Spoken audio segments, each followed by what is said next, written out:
Entonces ahora pasamos a lo que es la norma ASTM 876, que habla del método de prueba estándar para el potencial de corrosión de barras de refuerzo.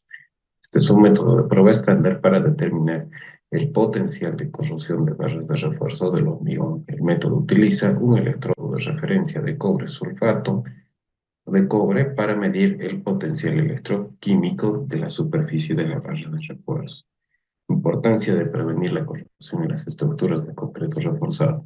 Deterioro estructural. La corrosión del acero de refuerzo debilita la estructura del concreto, provocando grietas y el eventual colapso del elemento. Costos de la reparación. La reparación o reemplazo de estructuras afectadas por la corrosión es costoso y puede requerir trabajos de reparación complejos. En cuanto a la seguridad pública, las estructuras corroídas representan un riesgo para la seguridad de las personas, especialmente en puentes, edificios y otros elementos críticos. En cuanto al principio del método de prueba potencial de media celda, tenemos el electrodo de referencia. El electrodo de referencia de cobre sulfato de cobre se coloca en la superficie del concreto. Conexión a la barra, un alambre conductor se conecta a la barra de refuerzo y se realiza la medición del potencial, es decir, que el voltímetro mide la diferencia de potencial entre la barra de refuerzo y el electrodo de referencia. En cuanto a la preparación de la muestra y el procedimiento de prueba, se requiere una superficie de concreto limpia y expuesta para acceder a la barra de refuerzo. Se realiza una limpieza mecánica o química para eliminar cualquier contaminación superficial. Se crea una pequeña cavidad o un agujero en la superficie del hormigón para insertar el electrodo de referencia. Obviamente hasta el acero, ¿no? Procedimiento de prueba. Se coloca el electrodo de referencia en la cavidad y se conecta al voltímetro, es decir, se conecta el alambre conductor a la barra de refuerzo, se mide el potencial de media celda utilizando un voltímetro y se registran los datos del potencial de media celda en un formato estándar. Entonces, ya en lo que es la interpretación de los resultados, probabilidad de corrosión, tenemos el valor del potencial de media celda, probabilidad de corrosión, alta probabilidad de corrosión, probabilidad moderada y baja en función a los datos que tenemos, ¿no? Entre menos 200 o más negativo, entre menos 200 y menos 100 hacia el lado positivo. Factores que afectan el potencial de corrosión, tenemos concentración de cloruros, es decir, los cloruros son agresivos al acero de refuerzo y pueden acelerar el proceso de corrosión. pH del hormigón, un pH bajo del hormigón es menos protector para el acero de refuerzo, lo que aumenta el riesgo de corrosión. Humedad. La presencia de humedad es importante o llega a afectar el desarrollo de la corrosión, ya que proporciona un medio para que los iones fluyan y se lleve a cabo el proceso electroquímico. Temperatura. Las temperaturas elevadas pueden acelerar el proceso de corrosión, especialmente en presencia de otros factores agresivos. En las aplicaciones prácticas de la norma ASTM C876, prácticamente tenemos la evaluación de la corrosión, es decir, evaluamos el riesgo de corrosión de nuestras estructuras de hormigón existentes, ¿no? Monitoreo de la corrosión. Este método se puede utilizar para monitorear el progreso de la corrosión a lo largo del tiempo. Y, evidentemente, la toma de decisiones, es decir, que en función de los resultados de las pruebas, puede ayudar a los involucrados a tomar decisiones informadas sobre la reparación o el reemplazo de estructuras afectadas por la corrosión. Ventajas y limitaciones de este ensayo, de este método. Las ventajas que puede tener el trabajar con la ASTM C876 es porque es un método simple, rápido y económico para evaluar el potencial de corrosión. Es un ensayo no destructivo, es fácil de realizar y de resultados rápidos. Y quizás dentro de las limitaciones podemos decir que este método no puede detectar la corrosión activa, solo el riesgo de corrosión. Es decir, no nos proporciona información sobre la extensión de la corrosión y no es adecuado para todos los tipos de hormigón, ¿no? En cuanto a la comparación con otras técnicas de monitoreo de corrosión, por ejemplo, tenemos la inspección visual, un método más sencillo y económico, pero que solo detecta la corrosión visible, es decir, la armadura que vayamos a limpiar o que esté a la vista. Resistencia de polarización lineal es un método más preciso que la ASTM 876, pero es más complejo y costoso. Resistencia eléctrica, método que mide la resistencia eléctrica del acero de refuerzo, útil para monitorear el progreso de la corrosión. Y obviamente nuestra ASTM C876, método simple, económico y no destructivo, que solo mide el potencial de corrosión, no la corrosión activa. Eso se entienda, ¿no? Por lo tanto, la importancia de esta norma es que es una herramienta valiosa para evaluar el riesgo de corrosión en estructuras de hormigón. Recomendaciones: se recomienda utilizar la ASTM C876 en combinación con otros métodos de monitoreo de corrosión para obtener una evaluación más completa. En cuanto a la prevención de la corrosión, el enfoque más efectivo para la corrosión es prevenirla mediante un buen diseño y una buena construcción, utilizando materiales de alta calidad y prácticas adecuadas de construcción, ¿no? Es decir, el control de calidad de obra durante el proceso constructivo. La normativa asociada, es decir, la norma de referencia, lastimosamente solo lo tengo en inglés, no la he encontrado en español. Prácticamente es lo mismo que lo que hemos estado revisando. Esta es la forma de realizar el ensayo y lo que vamos a hacer es acompañar con el video para que quede claro. Es un ensayo sencillo, fácil de realizar, pero bastante útil. Entonces, permítanme que les comparta el video, por favor.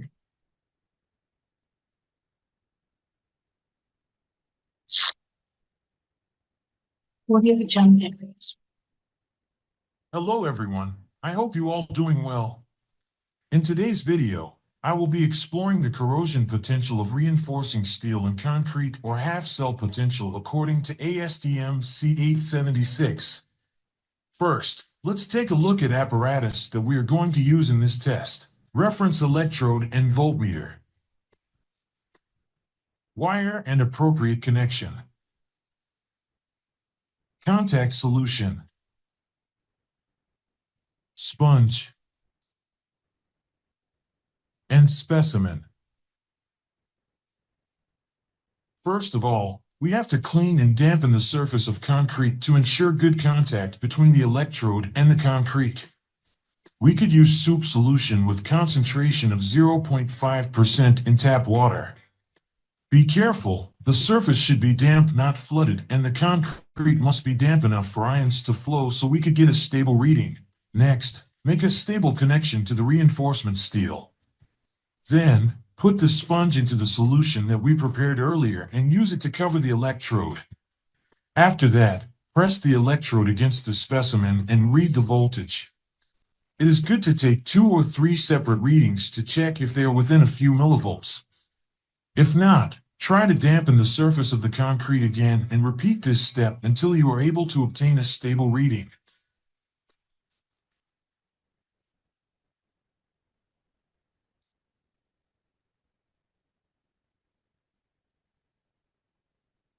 I have prepared 2 specimens to demonstrate the difference between reinforced steel that is corroded and steel that is not. One of the specimens here was tested for accelerated corrosion, while the other was not. I will later explain the corrosion potential in these 2 specimens for you.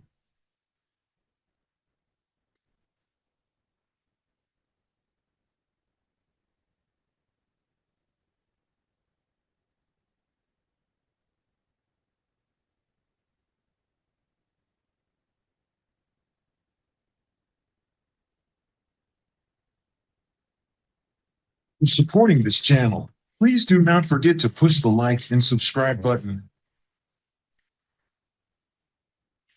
Here you can see that I am measuring the voltage in the uncorroded sample, and the voltage reading is approximately minus 200 millivolts.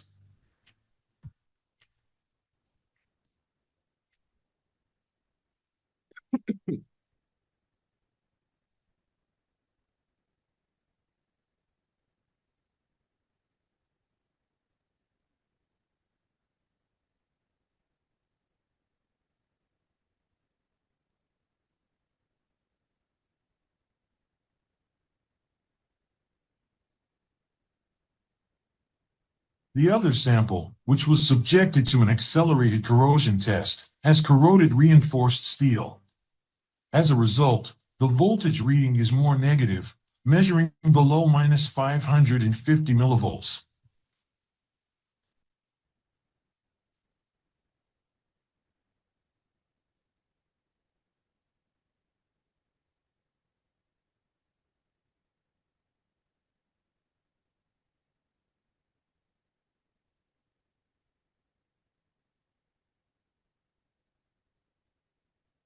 In this experiment, my reference electrode was a saturated copper/copper sulfate electrode, and I recorded the results for both samples. As you can see in the table based on ASTM standards, the reading for the first sample was approximately -200 millivolts, indicating that the corrosion potential for this sample is less than 10%. The reading for the second sample was approximately -550 millivolts, indicating that the sample is in a severe condition and the corrosion potential is more than 90%. Thanks for watching. Let me know if you have any questions, and please don't forget to press the like button and subscribe to the channel. Take care, and I'll see you in the next video. Continuamos entonces. En este caso tenemos la ASTM C597, que es la medición de velocidad de pulso ultrasónico en el concreto. Esta norma establece los procedimientos para determinar la velocidad de pulso ultrasónico en el concreto. Es una prueba no destructiva ampliamente utilizada en el control de calidad del hormigón. Esta prueba nos permite evaluar la calidad del hormigón y detectar posibles defectos internos como grietas, vacíos o segregación. Dentro de esta presentación vamos a ir cubriendo de forma rápida y completa lo que abarca la ASTM C597. El propósito de esta norma tiene como objetivo establecer un método estandarizado para determinar la velocidad de pulso ultrasónico en el hormigón, lo que permite una evaluación objetiva de la calidad del concreto y la detección de posibles defectos. En cuanto al alcance, la norma es aplicable a la medición de la velocidad de pulso ultrasónico en concreto en sitio, tanto en estructuras existentes como en proyectos de construcción nuevos. Es aplicable a una variedad de tipos de concreto, incluyendo concreto reforzado, preesforzado y prefabricado. La importancia: la prueba de velocidad de pulso ultrasónico es un método no destructivo que permite evaluar la calidad del hormigón sin dañar la estructura. Esta información es importante para el control de calidad, la toma de decisiones de reparación y evaluación del rendimiento a lo largo del plazo de nuestros hormigones. En cuanto a los principios de la prueba de velocidad de pulso ultrasónico, tenemos la transmisión. La prueba se basa en la transmisión de pulsos ultrasónicos a través del hormigón. Un transductor emite un pulso ultrasónico que viaja a través del hormigón. Propagación. El pulso ultrasónico se propaga a través del hormigón a una velocidad que depende de las propiedades del material, como la densidad, la elasticidad y la homogeneidad. En cuanto a la recepción, un segundo transductor situado a una distancia conocida del primero recibe el pulso ultrasónico. El tiempo de viaje del pulso se mide con precisión. Equipo necesario para la realización de la prueba. Generador de pulsos es el equipo que genera los pulsos ultrasónicos de alta frecuencia que se transmiten al hormigón. Transductores convierten las señales eléctricas en pulsos ultrasónicos y viceversa. Hay dos tipos, ¿no? El transmisor y el receptor. Sistema de medición mide el tiempo de viaje del pulso ultrasónico a través del hormigón, generalmente mostrado en una pantalla digital. En cuanto al procedimiento del ensayo, debemos asegurarnos de que la superficie de hormigón esté limpia y libre de polvo, suciedad u otros materiales que puedan interferir en la transmisión del pulso. Colocación de los transductores: debemos colocar el transductor emisor y el receptor en la superficie del hormigón a una distancia conocida. La distancia debe ser lo suficientemente grande como para que el pulso ultrasónico tenga tiempo de viajar a través del hormigón. Medición del tiempo de viaje. Encienda el generador de pulsos y transmita un pulso ultrasónico al hormigón.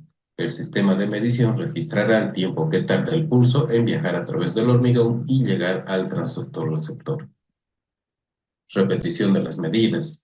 Repita las mediciones en diferentes ubicaciones del hormigón para obtener una muestra representativa de la velocidad del pulso. En cuanto al cálculo de esta velocidad de pulso, simplemente es entre la distancia y el tiempo de viaje. Es decir, la velocidad del pulso es una medida importante que puede utilizarse para evaluar la calidad del hormigón. Una velocidad del pulso más alta indica que es un hormigón más denso y homogéneo, mientras que una velocidad de pulso más baja indica la presencia de defectos, como grietas, vacíos o segregación. Factores que llegan a influir la velocidad del pulso, entonces tenemos la densidad del hormigón, que es un factor importante y afecta la velocidad del pulso ultrasónico. Un concreto más denso tendrá una velocidad de pulso más alta. Contenido de humedad, el contenido de humedad del hormigón afecta la velocidad del pulso. Un hormigón más húmedo tendrá una velocidad de pulso más baja. Temperatura del hormigón también llega a influir en el tema de la velocidad ultrasónica de pulso. Un concreto más caliente tendrá una velocidad de pulso más alta. Presencia de defectos. Evidentemente, la presencia de defectos como grietas, vacíos o segregación puede reducir la velocidad del pulso ultrasónico. Entonces, cuando realizamos la interpretación de los resultados, podemos decir que la medición la tenemos en velocidad metros sobre segundo. Si es mayor a 4000, es un hormigón de excelente calidad; por el contrario, menor a 3000, de mala calidad. Entonces, debemos resumir que la velocidad de pulso es una medida relativa que debe interpretarse en el contexto del tipo de concreto, las condiciones ambientales y la ubicación de la prueba. Es importante comparar los resultados de la prueba con los valores de referencia establecidos para el tipo de concreto que se está evaluando. Aplicaciones de la prueba del control de calidad. Evaluación de la homogeneidad. Esta prueba nos puede ayudar a identificar variaciones en la densidad del hormigón, lo que indica posibles problemas de segregación o vacíos. Detección de defectos. La prueba puede identificar la presencia de defectos como grietas, vacíos o segregación, lo que puede afectar la resistencia y la durabilidad del hormigón. Control de calidad. La prueba es una herramienta útil para el control de calidad del hormigón, asegurando que el mismo cumpla con las especificaciones requeridas. En cuanto a la evaluación del rendimiento, la prueba puede proporcionar información sobre la resistencia y la durabilidad del hormigón a lo largo del tiempo, lo que ayuda a evaluar el rendimiento de concreto en la estructura. Por lo tanto, la prueba de velocidad de pulso ultrasónico es un método no destructivo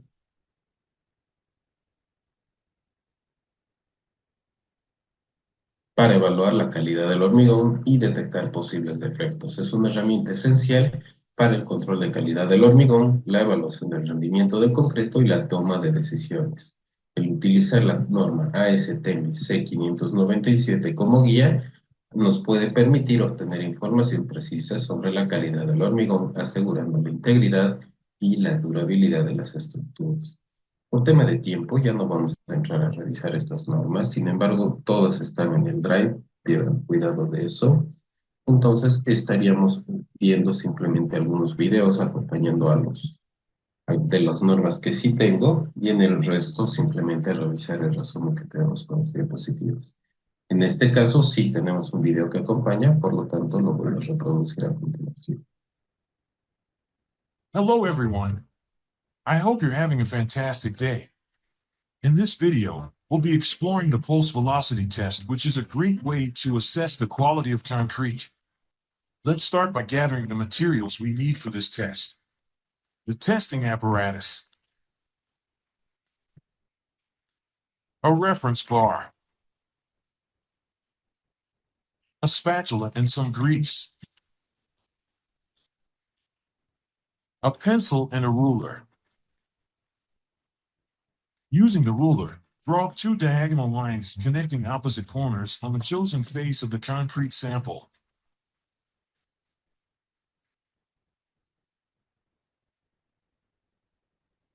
Choose two faces that are opposite and have a straight surface.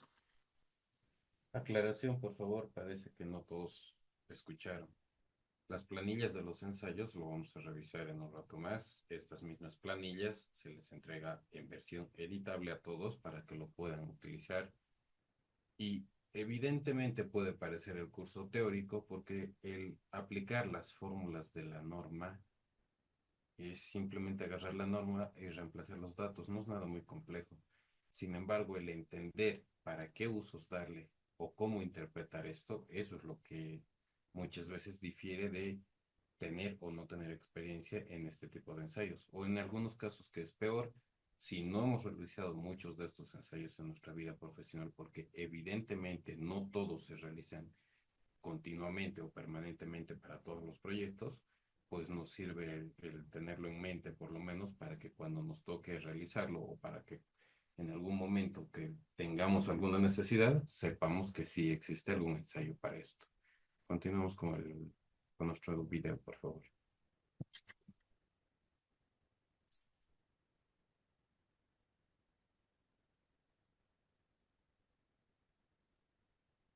Don't forget to hit the like and subscribe button to support this channel.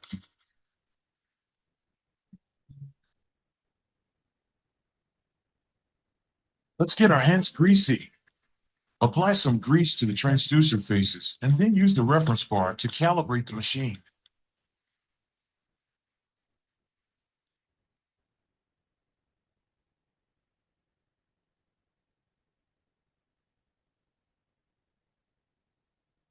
For me, I set the equipment to 26.3 using my reference bar, but make sure to check your reference bar and set the machine accordingly.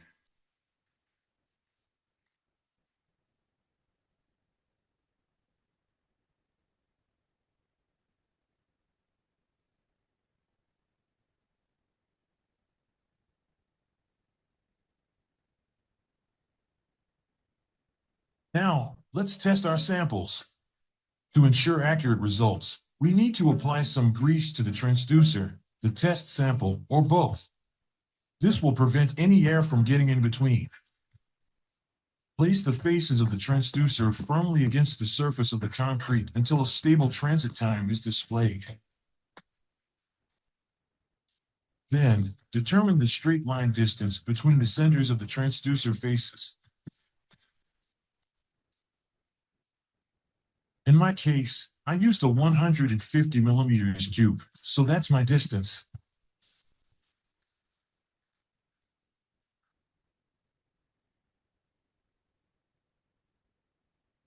The time we see on the monitor is in microseconds, and the distance is in millimeters.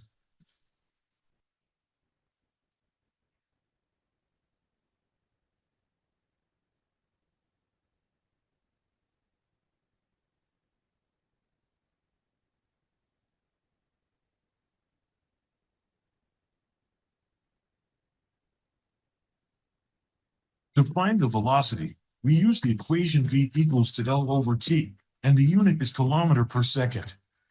Just simply divide the distance by the time you find from the equipment to find the velocity. In this table, I've written down the results from 3 samples and calculated the velocity. Based on the results, we can classify the concrete's condition.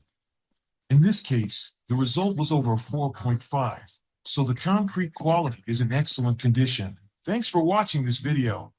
I hope it was helpful for you. Let me know if there are any issues, and don't forget to like and subscribe to the channel. Your support means a lot and gives me the energy to keep creating content. Thank you again. Perfecto, entonces estaríamos pasando, por favor, a revisar la siguiente norma, que es la 583, denominada resistencia de adherencia en ensayo de tracción directo o pull-off, ¿no? La norma ASTM-C 583 establece un método estándar para determinar la resistencia de adherencia entre un revestimiento y un sustrato utilizando un método de ensayo de tracción directo, pull-off. Este método de ensayo es ampliamente utilizado en la industria de la construcción para evaluar la calidad de las adhesiones entre materiales de construcción como concreto, mortero, adhesivos y otros revestimientos. La norma ASTM C1583 fue desarrollada por la Sociedad Americana para Pruebas y Materiales para proporcionarnos un método estandarizado para ayudarnos a determinar la resistencia de adherencia entre un revestimiento y un sustrato.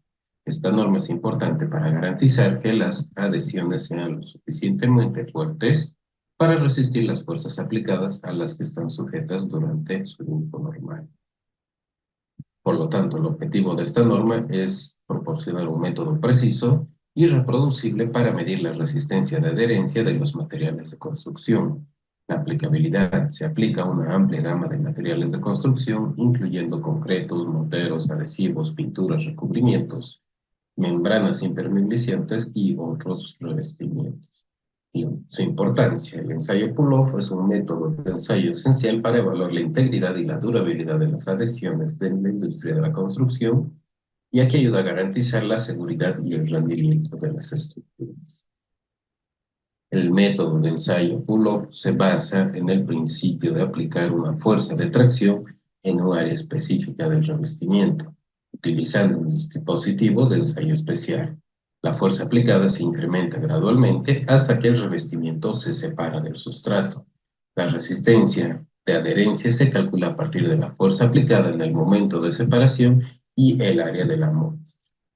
Es decir, fuerza de tracción. La fuerza de tracción se aplica al área definida del revestimiento utilizando un dispositivo de ensayo especialmente diseñado para esta tarea.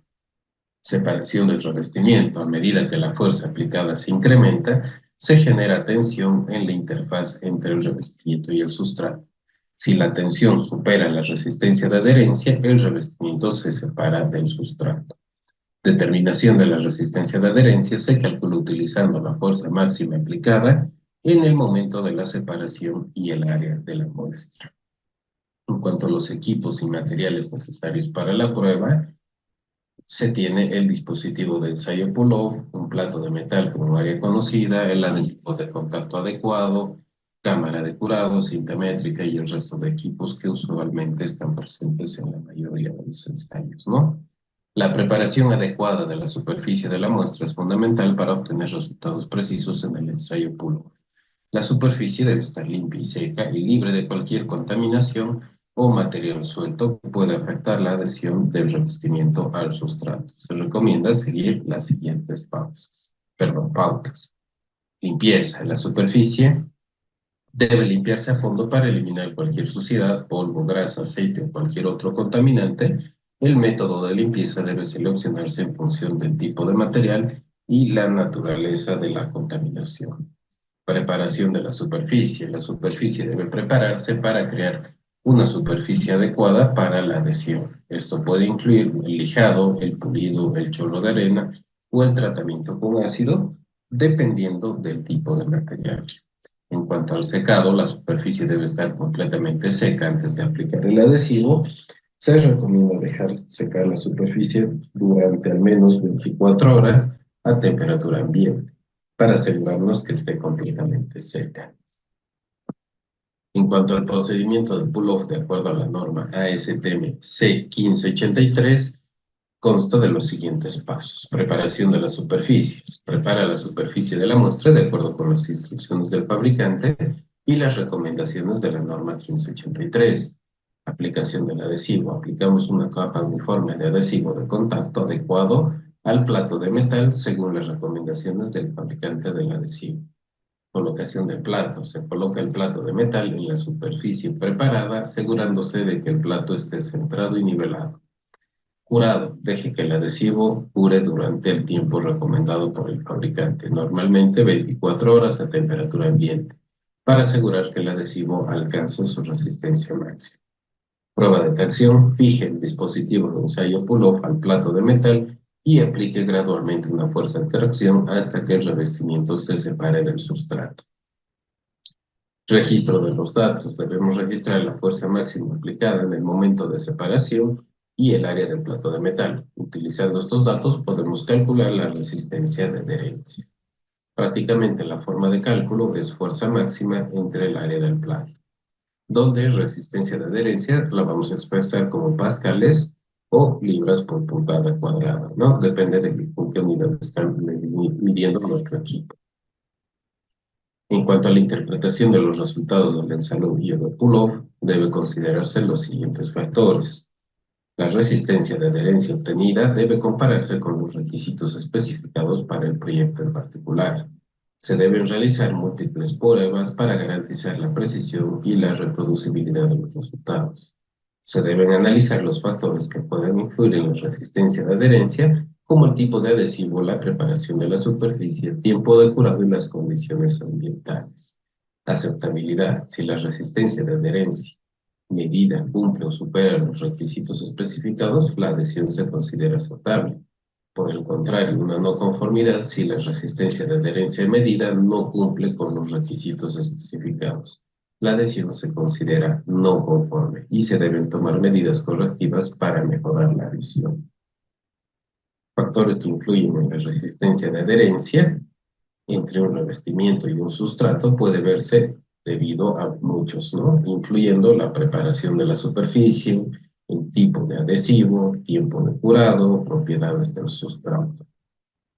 Por lo tanto, el ensayo de Pulloff es un método de ensayo esencial para evaluar la resistencia de adherencia en la industria de la construcción. La norma ASTM C1583 proporciona una guía detallada para realizar el ensayo de manera precisa y reproducible. Se recomienda seguir las instrucciones de la norma cuidadosamente para garantizar la exactitud de los resultados.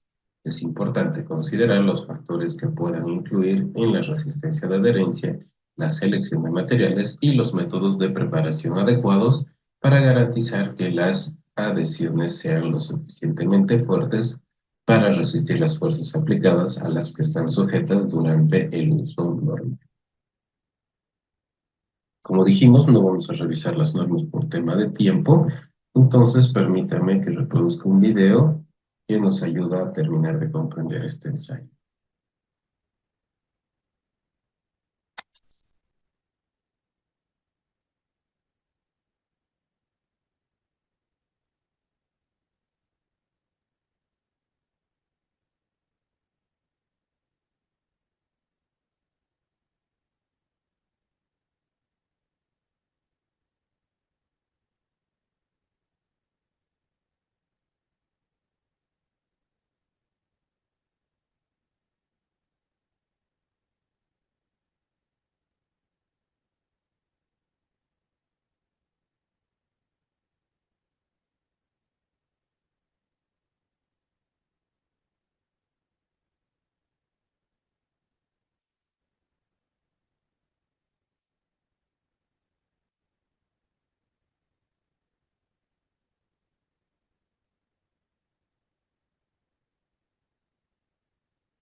पानी बंद होता है वक्त में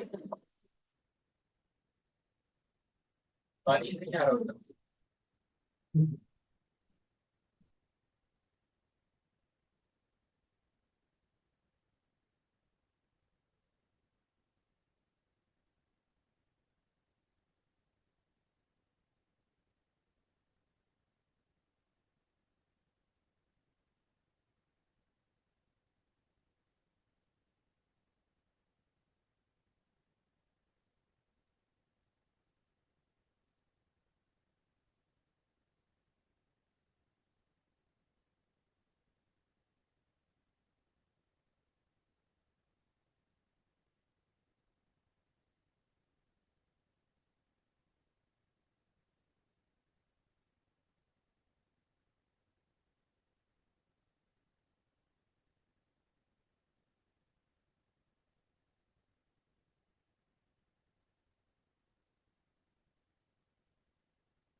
don't have to provide for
Okay.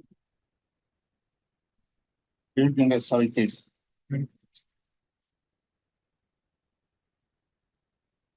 Okay.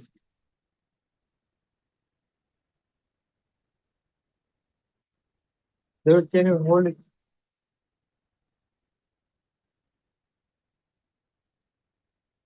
Let's open the tape.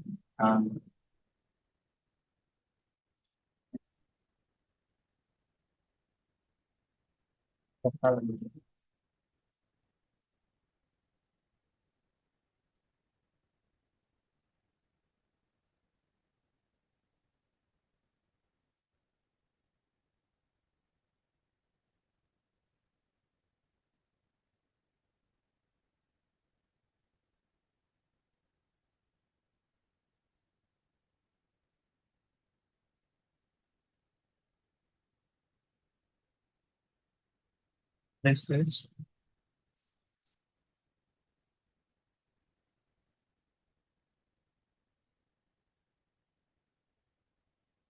Pero nuevamente les repito, no todos los videos tienen audio, entonces evidentemente, como es el caso de este video, no hay audio. Es un video en el que simplemente está mostrando cómo se hace el ensayo.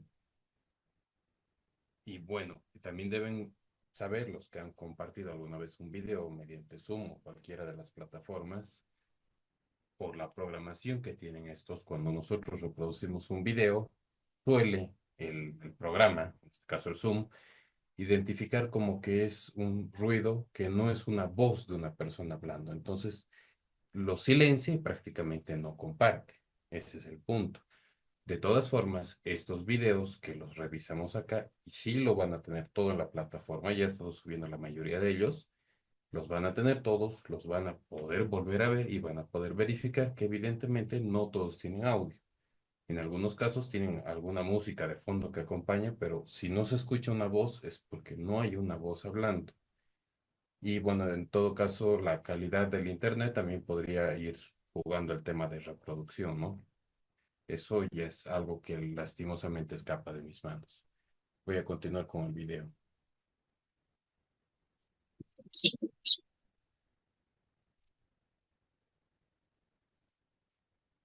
Adriel, repito, estos videos no tienen audio. No es que es tema de dónde esté dictando la clase, es que los videos no tienen audio.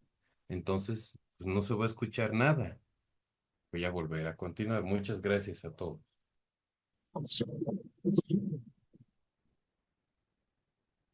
Another one. Okay.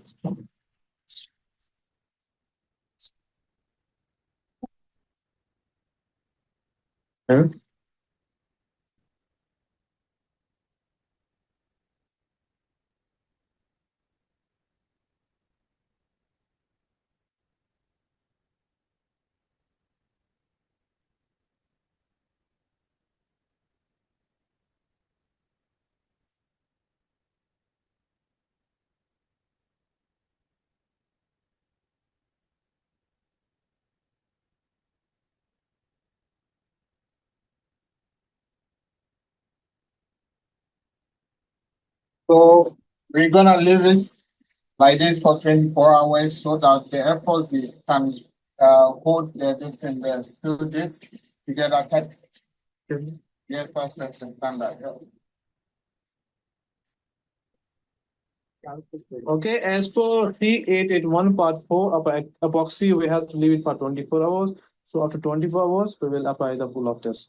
Will be applied. Okay, thank you. De esa forma habríamos comprendido o se habría visto un poco más claro la forma de realizar el ensayo, ¿no? Pasaríamos al siguiente, que es con la ASTM C42, norma que nos ayuda para determinar la absorción y la permeabilidad al agua de los productos de hormigón. Es un estándar fundamental en la industria de la construcción. Esta norma establece los métodos de ensayo para determinar las propiedades de absorción y permeabilidad de materiales de concreto, incluyendo bloques, ladrillos, pavimentos y otros elementos estructurales. Estos ensayos son esenciales para garantizar la calidad y la durabilidad de las estructuras, ya que la absorción y la permeabilidad juegan un papel crucial en la resistencia al agua, la resistencia a la intemperie y la resistencia a la congelación y descongelación. Entonces, ¿qué es la norma C642? Es una norma que define los métodos de ensayo para determinar la absorción, la permeabilidad al agua de los materiales de concreto. Estos ensayos son esenciales para determinar la capacidad del material para absorber y permitir el paso del agua. Esta norma se aplica a una amplia gama de materiales de concreto, incluyendo bloques, ladrillos, pavimentos, elementos prefabricados y otros productos de hormigón utilizados en la construcción. En cuanto a su aplicación, es utilizada por ingenieros civiles, arquitectos, contratistas, laboratorios de prueba para evaluar las propiedades de absorción y permeabilidad de los materiales de construcción. Estos datos esenciales para el diseño y construcción de estructuras duraderas. ¿Cuál es la importancia de la absorción y la permeabilidad en materiales de construcción? Resistencia al agua, es decir, estos dos son factores clave en la resistencia al agua de los materiales de construcción. Materiales con alta absorción y permeabilidad pueden absorber agua con mayor facilidad, lo que puede causar daños por congelación, descongelamiento, corrosión de las armaduras de acero y problemas de humedad. En cuanto a la durabilidad, la absorción y la permeabilidad también afectan la durabilidad de los materiales de construcción. Materiales con alta absorción y permeabilidad son más propensos a la degradación por factores como la humedad, los ciclos de congelación, descongelación y la exposición a productos químicos. Estética, la absorción y la permeabilidad pueden afectar al aspecto de los materiales de construcción, por ejemplo, materiales con alta absorción pueden mancharse o decolorarse con mayor facilidad debido a la penetración del agua. Métodos de ensayo para determinar la absorción según la 642. Preparación de la muestra. Se selecciona una muestra representativa del material de hormigón y se limpia para eliminar cualquier residuo suelto o suciedad. Luego se pesa la muestra para obtener el peso seco. Inmersión en agua. Se sumerge la muestra completamente en agua durante un periodo específico de tiempo, generalmente 24 horas, para determinar que el material absorba agua. Determinación de la absorción. Después de la inmersión, la muestra se saca del agua, se limpia con un paño húmedo y se pesa nuevamente. La absorción se calcula como la diferencia entre el peso húmedo y el peso seco, expresada como porcentaje de peso seco. En cuanto a la permeabilidad, se prepara la muestra de material en una superficie lisa y un área definida. Aplicación de presión. Se aplica una presión constante de agua a la superficie de la muestra. Esta presión simulará las condiciones reales a las que estará expuesto el material en un entorno de construcción. Medición del flujo de agua. Se mide la cantidad de agua que fluye a través de la muestra en un periodo de tiempo determinado. La permeabilidad se calcula como el volumen de agua que fluye a través de la muestra por unidad de área. Factores que llegan a influir en temas de absorción y permeabilidad tenemos la porosidad del material de hormigón, es decir, la cantidad de espacio vacío dentro del material influye directamente tanto en la absorción como en la permeabilidad. Los materiales más porosos tienden a absorber más agua y permitir que el agua fluya a través de ellos más fácilmente. El tamaño de las partículas del agregado utilizado en la mezcla de hormigón también afecta la absorción y la permeabilidad. Los materiales con partículas más pequeñas tienden a tener mayor superficie de contacto con el agua, lo que aumenta la absorción. Los materiales con partículas más grandes pueden tener mayor permeabilidad debido a los espacios más grandes entre las partículas. Relación agua-cemento en la mezcla de hormigón es un factor crítico que afecta la absorción y la permeabilidad. Una mayor relación agua-cemento puede conducir a una mayor absorción y permeabilidad debido a la formación de una pasta de cemento más porosa.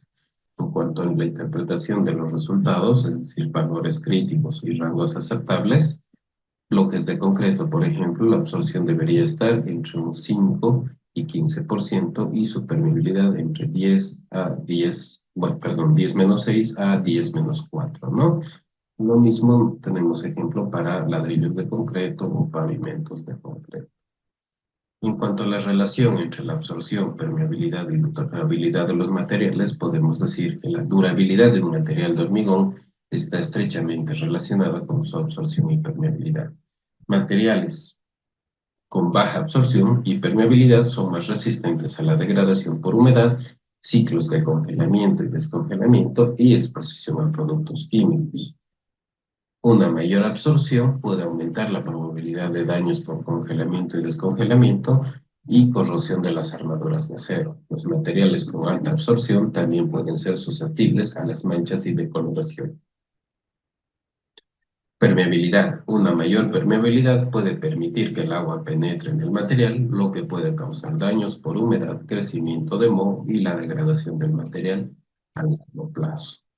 Ejemplos prácticos de la aplicación de la norma ASTM-C 642, por ejemplo, para el tema de selección de materiales, es decir, se puede seleccionar los materiales para el hormigón apropiados en función a diferentes aplicaciones, teniendo en cuenta los requisitos de resistencia al agua, durabilidad y estética. En el tema de control de calidad, nos ayuda a verificar que los materiales de hormigón utilizados en las obras de construcción cumplan con las especificaciones de absorción y permeabilidad, garantizando la calidad de trabajo realizado. En lo que es evaluación de daños, esta norma nos ayuda a evaluar los daños causados por la absorción de agua en estructuras existentes, identificando áreas problemáticas y permitiendo la planificación de las reparaciones necesarias. Por lo tanto, algunas conclusiones o recomendaciones para el hormigón relacionado con esta norma: el cumplimiento de la norma ASTM-C 642 es esencial para asegurar la calidad y durabilidad de las estructuras de hormigón. Los ensayos de absorción y permeabilidad son herramientas valiosas para la selección, control de calidad y la evaluación de los materiales de construcción. Algunas recomendaciones es seguir las instrucciones del ensayo cuidadosamente y realizar las pruebas en laboratorios acreditados. Pasemos a revisar el video, es un video corto para que nos ayude a terminar de comprender este ensayo, por favor.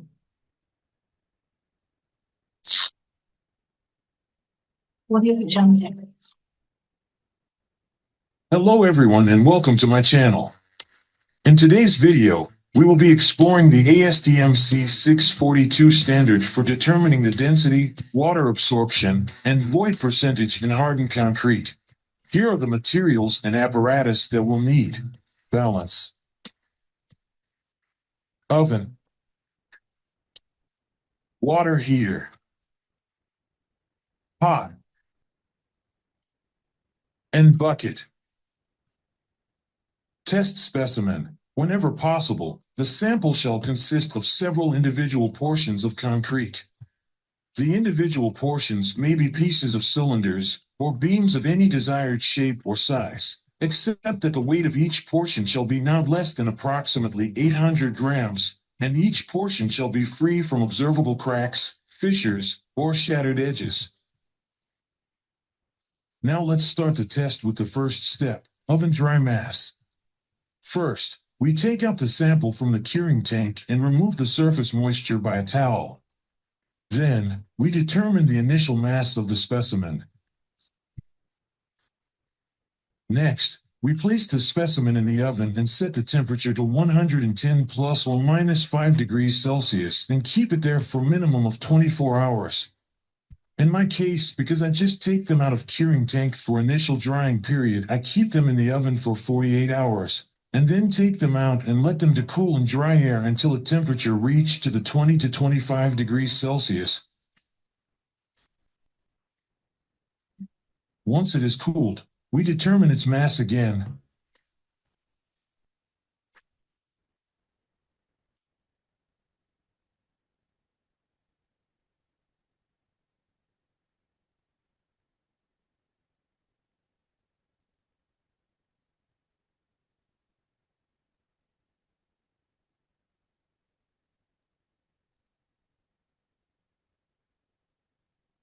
Then we place it back inside the oven for another 24-hour drying period until the difference is less than 0.5% of the lowest value obtained.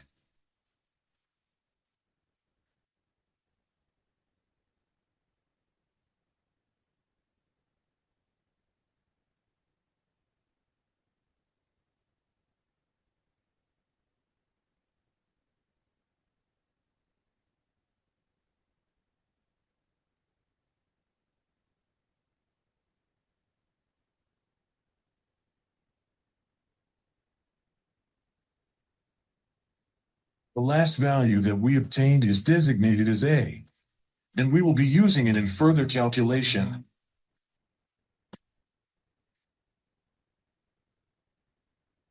For supporting this channel, please do not forget to push the like and subscribe button.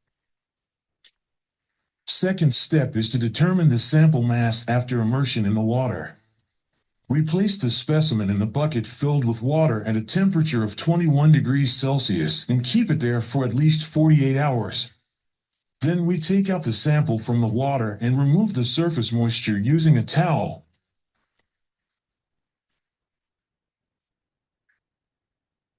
For the second period of immersion, we put the sample back into the water for 24 hours and then we determine the mass again. If the differences between the values is not more than 5% of the highest value, we consider it as a saturated mass and designate it as B.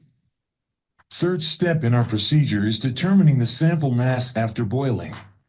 To carry out this step, first, we place the samples inside a pot and fill it with tap water. We then turn on the water heater to bring the water to a boil and allow the samples to soak in the boiling water for a period of 5 hours. It is important to note that during this 5-hour boiling period, the water level must be kept at a level to ensure that the samples are thoroughly soaked. After 5 hours have passed, we turn off the water heater and allow the water to cool naturally, without any external intervention. The cooling process should take not less than 14 hours, and should allow the water to reach a final temperature of 20 to 25 degrees Celsius. Once the water has cooled, we take out the samples and remove the surface moisture. After that, we determine the mass of each specimen and designate the value as C. The final step is to calculate the immersed apparent mass. This step involves suspending the specimen into the water and measuring the apparent mass for each sample. The resulting measurements are then designated as D.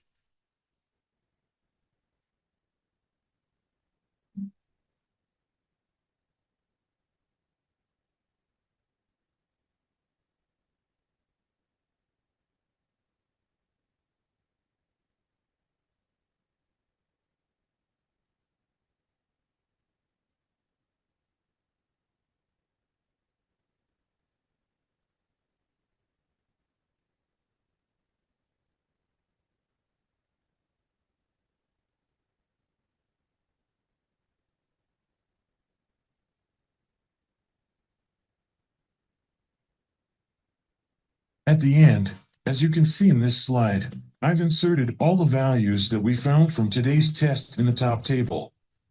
In the middle, you can see that I've written all the formulas we need from the ASTM standard. And at the bottom, you can see that I measured all the values and inserted them in the table below. My aim for this test was to find the porosity of the hardened concrete sample, and it's 4.25%. That's it for today's video on ASTM C642. I hope you found this information helpful and informative. If you have any questions or comments, please leave them in the comments section below. Thank you for watching, and I'll see you in the next video. El siguiente sería resistencia al ataque químico ASTM C267. Esta norma nos ayuda a verificar o nos da métodos de prueba químicos para morteros y hormigones. Es un estándar clave para evaluar la resistencia de los materiales de construcción al ataque químico. Esta norma proporciona una metodología rigurosa para determinar la durabilidad de los materiales frente a diversos agentes químicos, lo que es fundamental para garantizar la integridad y la vida útil de las estructuras en entornos agresivos. La norma ASTM C267 establece los procedimientos de prueba para evaluar la resistencia química de morteros, hormigones y otros materiales de construcción. Estos métodos de ensayo permiten determinar el grado de deterioro o descomposición que sufren los materiales cuando se exponen a una amplia variedad de soluciones químicas agresivas como ácidos, bases, sales y otros compuestos. Entonces, podemos decir que el objetivo es proporcionar una metodología estandarizada para medir la resistencia química de los materiales de construcción y orientar su selección adecuada para aplicaciones en entornos corrosivos. Alcance aplicable a morteros, hormigones, revestimientos y otros materiales cementosos o cerámicos utilizados en la construcción. Tipos de pruebas: inmersión en soluciones químicas, exposición a valores y análisis de cambios en propiedades físicas. En cuanto a la importancia de la resistencia química en materiales de construcción, tenemos relacionado la durabilidad de las estructuras. Es decir, la resistencia química es crucial para garantizar la durabilidad a largo plazo de las estructuras en entornos agresivos, como plantas químicas, plantas de tratamiento de aguas residuales, instalaciones de almacenamiento de productos químicos, entre otros. En lo que es seguridad y confiabilidad, evaluar la resistencia química de los materiales de construcción ayuda a prevenir fallas prematuras, derrames accidentales y otros incidentes que podrían comprometer la integridad de las instalaciones y de las personas. Optimización de costos. La selección adecuada de materiales resistentes a agentes químicos contribuye a reducir los costos de mantenimiento y reparación a largo plazo, evitando deterioros prematuros y garantizando un mejor desempeño de la estructura. Método de prueba según la ASTM 267. Exposición a soluciones. Los especímenes de prueba se sumergen en soluciones químicas agresivas durante periodos específicos y se evalúan cambios de peso, dimensiones, resistencia y otras propiedades. Exposición a vapores. Los especímenes se colocan en cámaras de exposición a vapores químicos corrosivos para simular entornos de alta humedad y gases agresivos. En cuanto a análisis de cambios, se miden y analizan los cambios físicos y químicos de los especímenes, como pérdida de masa, cambios de color, agrietamiento, entre otros. Factores que afectan la resistencia química: tenemos la composición del material. La resistencia química se ve afectada por la composición y microestructura de los materiales de construcción, como el tipo de cemento, agregados, aditivos y la relación agua-cemento. Condiciones ambientales: factores como la temperatura, la humedad, el pH y la concentración de agentes químicos influyen en el grado de ataque y deterioro de los materiales. Proceso de fabricación: las técnicas de mezclado, curado y acabado de los materiales cementosos pueden impactar su resistencia a los ataques químicos. Diseño de mezclas: la selección cuidadosa de los componentes y las proporciones en la mezcla de concreto o mortero es fundamental para obtener una mayor resistencia química. Interpretación de los resultados de las pruebas. Análisis cuantitativo. Los resultados de las pruebas se analizan en términos de cambio de peso, dimensiones, resistencia a la compresión y otras propiedades físicas y químicas cuantificables. Determinación del deterioro. Se evalúa el grado de deterioro o descomposición de los materiales tras la exposición a los agentes químicos, lo que permite clasificar su resistencia. Comparación de desempeño. Los resultados se comparan con los requisitos o estándares de rendimiento establecidos para garantizar la idoneidad de los materiales en aplicaciones específicas. Aprobación y certificación. Los materiales que cumplen con los criterios de resistencia química establecidos en la norma ASTM C267 pueden ser aprobados y certificados para su uso en entornos agresivos.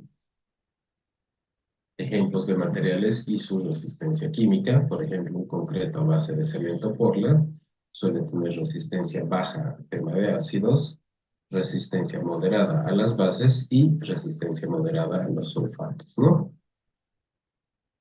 Comparación con otras normas de resistencia química. Existen otras normas. La 267 es un enfoque y la evaluación exhaustiva a la resistencia química de materiales de construcción. La 1012, método específico para evaluar la resistencia al ataque por sulfatos en morteros y hormigones. La ISO 29601, que establece procedimientos para evaluar la resistencia química de revestimientos y recubrimientos. La EN 14147 es un estándar europeo para determinar la resistencia de piedras naturales a los ataques químicos. Aplicaciones prácticas de nuestra norma ASTM 267. Tenemos en infraestructura química, en construcciones marinas, pavimentos y carreteras y obras sanitarias, ¿no? Todas ellas porque de alguna forma están en contacto con algún agente químico que podría dañar los hormigones. Por lo tanto, las normas ASTM C267 es una herramienta fundamental para garantizar la durabilidad y seguridad de las estructuras de construcción en entornos agresivos. Al evaluar de manera rigurosa la resistencia química de los materiales, los ingenieros civiles pueden seleccionar las soluciones más adecuadas para cada aplicación, optimizando costos y minimizando riesgos. La aplicación sistemática de esta norma contribuye a construir infraestructura más resiliente y sostenible a lo largo del tiempo. Estaríamos pasando entonces a revisar nuestra norma C418, desgaste superficial del concreto por chorro de arena. Quizás son otro de los métodos más utilizados, ¿no? Esta prueba estandarizada evalúa la resistencia al desgaste superficial del hormigón cuando se somete a la acción de un chorro de arena. Esta prueba es fundamental para garantizar la durabilidad y la vida útil de las superficies de concreto expuestas a condiciones abrasivas como pisos, aceras y otras estructuras. El ensayo de la ASTM 418 proporciona una evaluación cuantitativa del desgaste superficial del hormigón cuando se expone un flujo de arena a alta presión. Este método es ampliamente utilizado en la industria de la construcción para garantizar la calidad y la durabilidad de los pavimentos, pisos y otras superficies de concreto que deben soportar tráfico y condiciones abrasivas. Definición y alcance de la norma. El objetivo es determinar la resistencia al desgaste superficial del concreto cuando se expone a un chorro de arena de alta presión. Aplicaciones. Evaluación de la durabilidad de pavimentos de concreto, pisos industriales, aceras y otras superficies expuestas a tráfico y condiciones abrasivas. Alcance. Se aplica a todo tipo de concreto, incluyendo concreto convencional de alta resistencia y concreto reforzado con fibras. En cuanto al equipo y materiales necesarios, tenemos cámara de chorro de arena, regulador de presión de aire, medidor de flujo de arena, báscula para pesar las muestras. Materiales tenemos arena, muestras de concreto, y obviamente la calibración de los equipos para garantizar los resultados precisos y que repetibles, ¿no? Esto incluye la verificación tanto del flujo de arena y la presión de aire. Procedimiento del ensayo. Debemos secar y pesar las muestras de hormigón, luego colocarlas en la cámara de chorro de arena. Exposición al chorro. Se aplica al chorro de arena una presión de 69 más menos 3 kilopascales durante 60 segundos, manteniendo una distancia constante de 50 milímetros.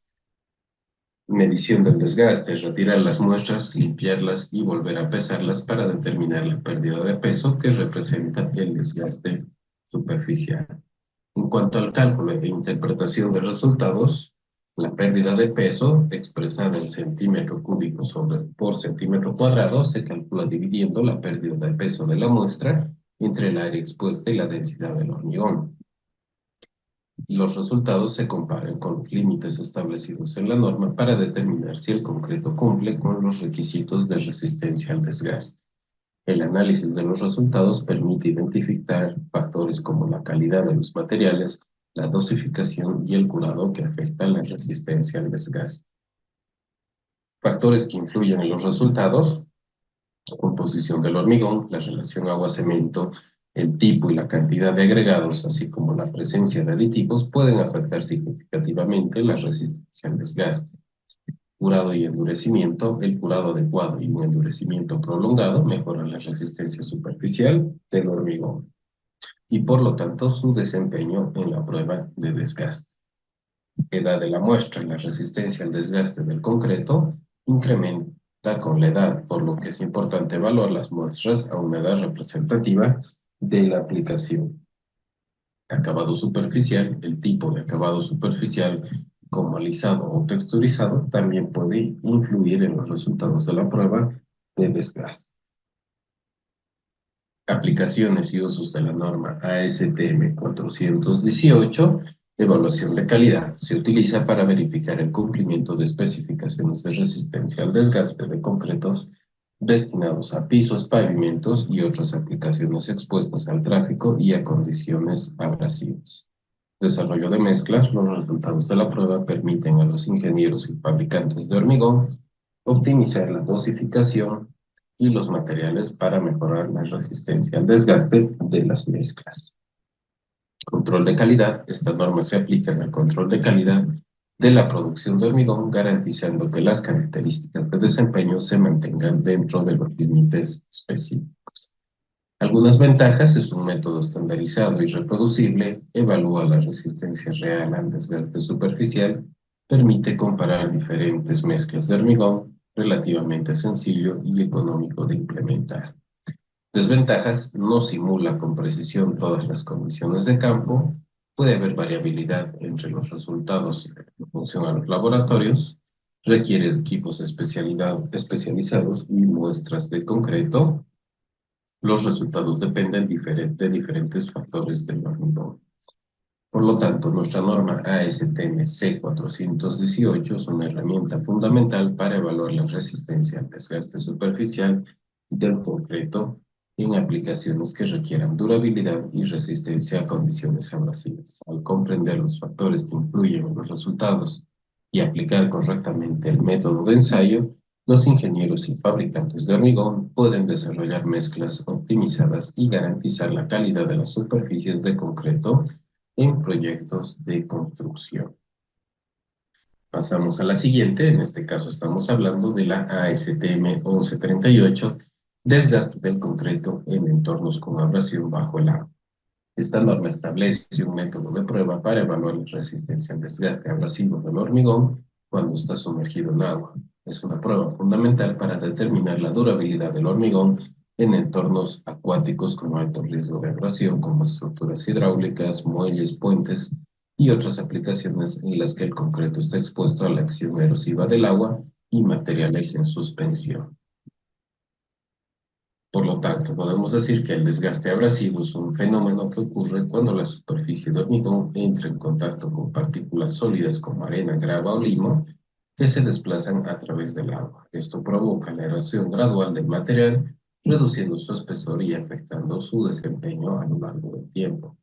Factores influyentes: diversos factores como la velocidad del agua, la concentración de partículas en suspensión, la dureza de los materiales abrasivos y las propiedades del hormigón pueden influir en la tasa de desgaste. Importancia de la evaluación: la evaluación del desgaste abrasivo del concreto bajo el agua es importante para garantizar la durabilidad y el desempeño a largo plazo de las estructuras expuestas a entornos agresivos. Por lo tanto, esta norma proporciona un método de prueba estandarizado para evaluar la resistencia al desgaste abrasivo del hormigón en entornos acuáticos. Esto permite una comparación objetiva entre diferentes mezclas de hormigón y sus desempeños. Predicción del desempeño: ayuda a los ingenieros a predecir el comportamiento del hormigón en servicio, lo que les permite diseñar estructuras más duraderas y tomar medidas preventivas para mitigar el tema del desgaste. Mejora continua: la aplicación de esta norma fomenta la innovación y el desarrollo de nuevas tecnologías de concreto con mayor resistencia a la abrasión, lo que contribuye a mejorar la durabilidad y la sostenibilidad de las obras civiles. En cuanto a la metodología de la prueba, los especímenes de hormigón se preparan en moldes cilíndricos de 152 de diámetro y 102 de altura. Estos se curan en condiciones controladas de temperatura y humedad durante 28 días. Acabado superficial: la superficie de los especímenes se deja sin acabado, manteniendo la textura natural del hormigón recién desmoldado. Esto simula las condiciones reales de exposición a la abrasión de estructuras de concreto. Dimensiones y peso: antes de la prueba se miden cuidadosamente el diámetro, la altura y el peso de cada espécimen para poder calcular la tasa de desgaste durante y después de la prueba. Preparación del equipo: la prueba se realiza en un recipiente con agua donde se sumergen los especímenes de concreto. Se utiliza un dispositivo para generar un flujo de agua y partículas abrasivas sobre la superficie de los especímenes. Proceso de abrasión: durante un periodo de 72 horas, el flujo de agua y las partículas abrasivas actúan sobre la superficie de los especímenes, desgastando gradualmente el hormigón. La velocidad del flujo y la concentración de las partículas se mantienen constante a lo largo de la prueba. En cuanto a los resultados, al finalizar la prueba se mide nuevamente el diámetro, la altura y el peso de los especímenes para calcular la tasa de desgaste y determinar la resistencia del concreto a la abrasión del agua.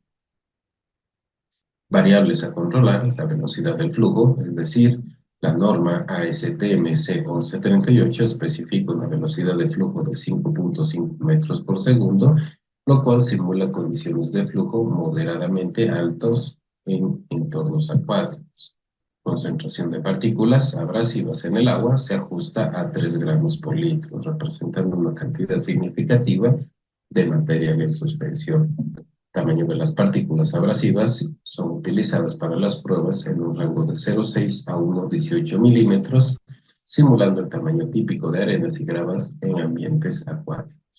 Composición del hormigón: las características del hormigón, como la relación agua-cemento, el tipo y la cantidad de agregados, así como la resistencia a la compresión, también se controlan cuidadosamente.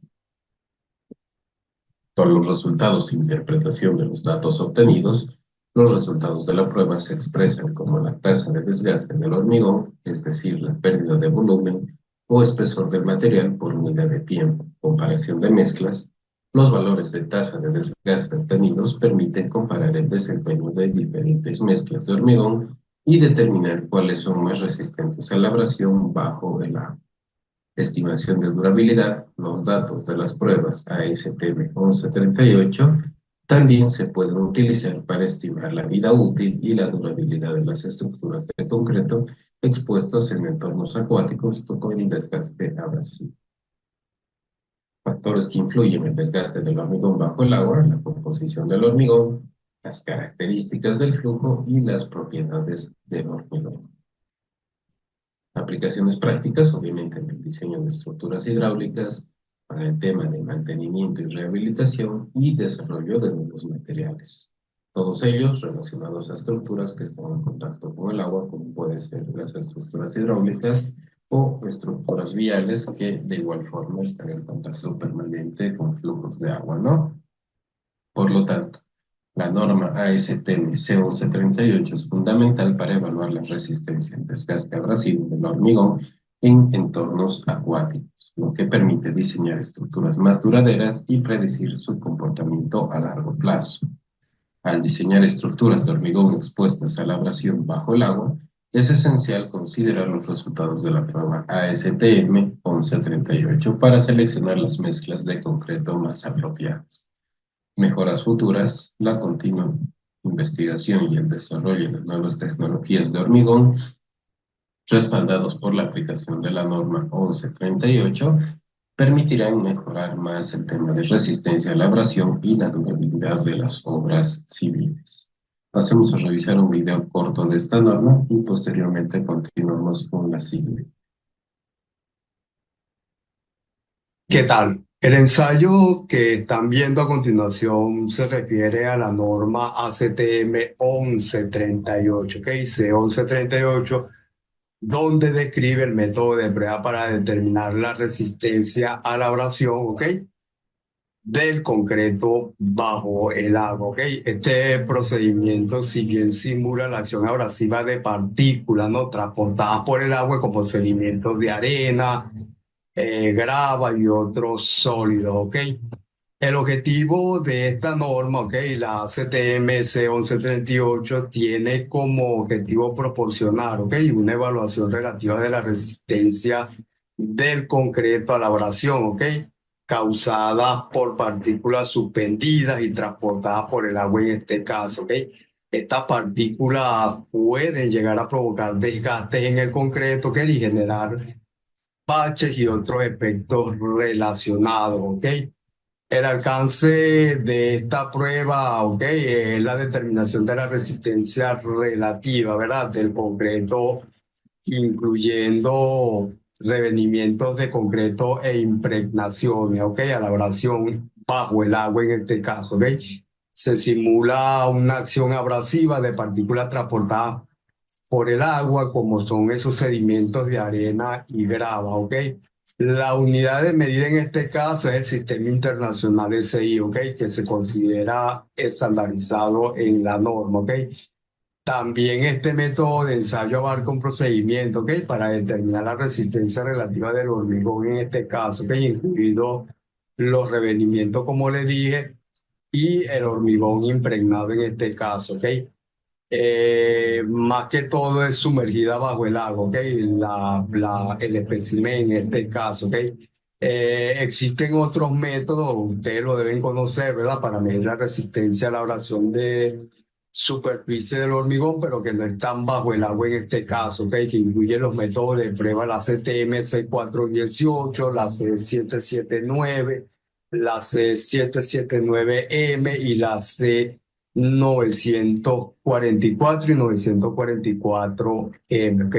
Es una prueba que si bien no es muy común, eh, hay varios países que sí la elaboran, pues entiende, y debería hacerse porque es una norma, como les dije, la STMC 1138, donde van a poder conseguir más información al respecto, ¿ok? Cuídense mucho, feliz jueves para todos, ¿ok?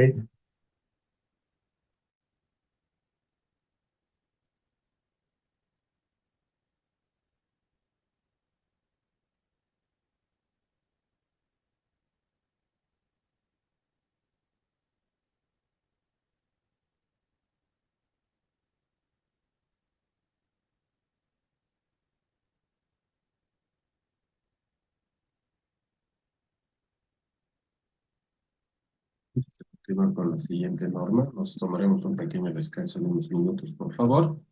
Voy a dejar la pantalla compartida.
Continuamos. Entonces tenemos la norma 1293, reacción álcali-sílice ASR, en concretos mediante ensayos acelerados.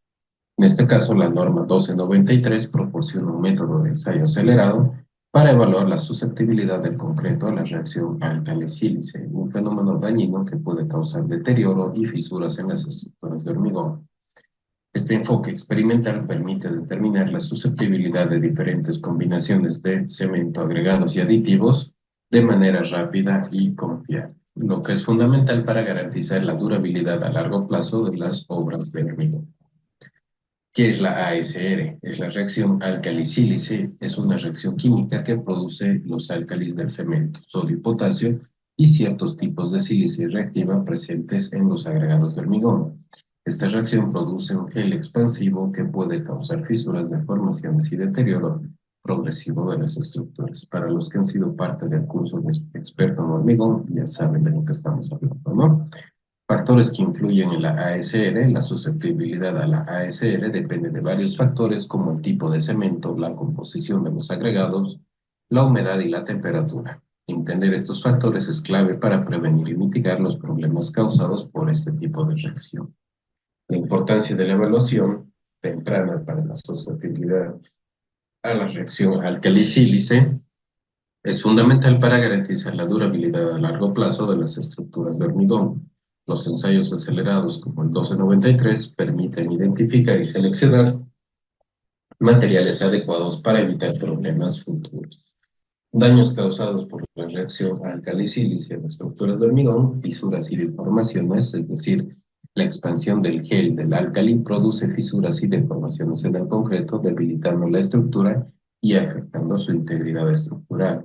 Deterioro progresivo. El proceso de deterioro causado por la ASR, por la reacción álcali-sílice, es continuo y acumulativo, lo que puede llevar a una falla total de la estructura a lo largo del tiempo. Pérdida de durabilidad. La ASR reduce significativamente la vida útil de las estructuras de hormigón, comprometiendo su desempeño y seguridad a largo plazo. Métodos tradicionales para evaluar la reacción álcali-sílice. Tenemos ensayos químicos que miden la concentración del álcali y sílice reactivo en los materiales, pero no predicen con precisión el comportamiento del hormigón en servicio. Ensayos petrográficos que permiten identificar la presencia y el grado de reactividad de los agregados, pero no simulan las condiciones reales del uso del hormigón. Ensayos acelerados como el 1293 reproducen de manera controlada las condiciones de campo y permiten evaluar la susceptibilidad de reacción de manera más confiable. Preparación de probetas. Se preparan probetas cúbicas de concreto en los materiales a evaluar, siguiendo estrictos procedimientos de mezclado, curado y acondicionamiento. Ensayo acelerado. Las probetas se someten a un ciclo acelerado de inmersión en agua a 38 grados centígrados y medición periódica de la expansión, reproduciendo las condiciones que favorecen la reacción. En cuanto al análisis de resultados, los datos de expansión obtenidos a lo largo del tiempo se analizan para determinar la susceptibilidad de los materiales y su idoneidad para el uso en obra. En cuanto al procedimiento de los ensayos acelerados, las probetas cúbicas de hormigón se preparan con los materiales a evaluar siguiendo estrictos procedimientos estandarizados, ya los conocemos, ¿no? Las probetas se someten a un periodo de acondicionamiento de 38 grados y 100% de humedad relativa para favorecer el tema de la reacción. Medición de expansión. Se mide periódicamente la expansión de las probetas durante al menos un año para determinar la susceptibilidad a la reacción. Interpretación de los resultados de los ensayos. Bajo riesgo. Expansión menor a un 0.04% a un año indica que los materiales tienen baja susceptibilidad a la reacción álcali-sílice.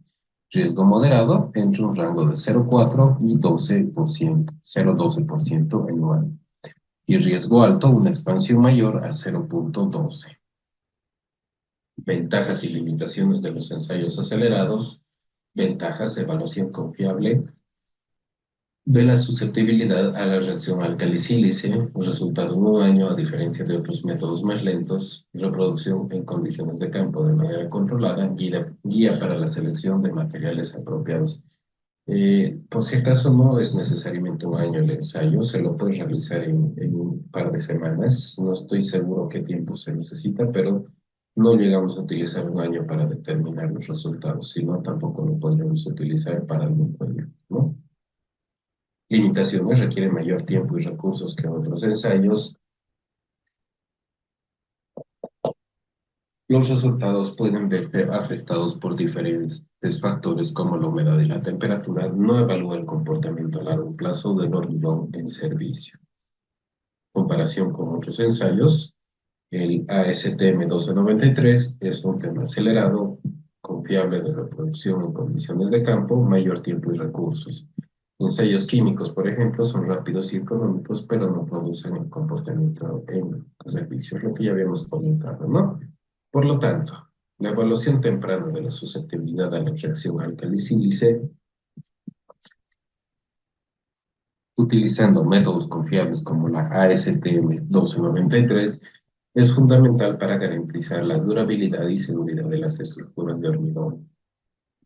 Basándose en los resultados de los ensayos, los ingenieros pueden seleccionar cementos, agregados y aditivos que minimicen el riesgo de reacción álcali-sílice, evitando problemas futuros. Estrategias de mitigación: cuando se utiliza un riesgo moderado de álcali-sílice, se pueden implementar estrategias de mitigación como el uso de aditivos inhibidores o la modificación de la composición del concreto.